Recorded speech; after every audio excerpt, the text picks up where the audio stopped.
Welcome to another edition of 3 No More Than 5 in 5, the SOS series. So last time the call went out for an SOS. Laura on my team was challenged with helping our cybersecurity organization access talent. We had a lot of positions to fill. We weren't getting the talent quality that we felt we needed. They weren't working through the system fast enough to get hired, and now it was negatively impacting our business. So in order for me to show Laura in the Show, Observe, and Shape model what could be done to be better, I needed to sit down with her and map out a plan. I went back into some of the things I did in my enterprise world, and I talked to Laura about how can we identify the gaps. What is causing us and our teams to run into this problem, and how can we fix it? The first gap that we identified was with our talent acquisition partners. Unfortunately, they didn't quite understand the skills that our cybersecurity managers needed or wanted. So what did we do?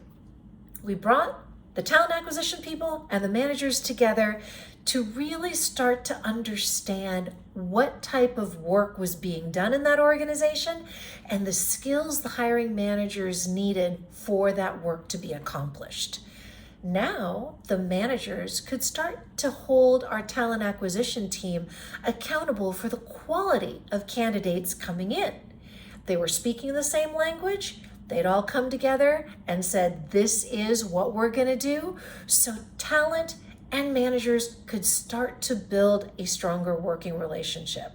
But it wasn't all on our talent acquisition team. Laura and I also found that our managers were only participating in the process when they felt they were needed. Yeah, that's not going to work. So Laura and I decided we're basically going to mandate that managers set aside designated dates and times that were going to be held for interviews. But Mylene, we don't even have any interviews yet. That's okay. While managers are holding talent acquisition people accountable for the quality of candidates, talent acquisition can now hold hiring managers accountable for timeliness.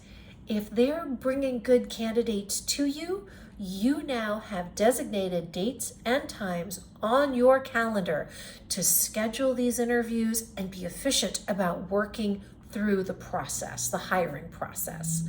Laura engaged senior leadership to make sure they knew what the plan looked like, got their buy-in and participation, and there'll be more on that in the third segment of this SOS series, Show, Observe, and Shape. Because the call went out, SOS, we need help. I found a way to show Laura a process that could help improve what her business partners were experiencing. And in the third segment of this series, we'll talk a little bit about Team SOS and how through observation and shaping, we now are turning this into a much more efficient process, an effective process for everyone involved. So in the spirit of 3 No More Than 5 in 5, stay tuned for the third installment of the SOS series. And until then, cheers.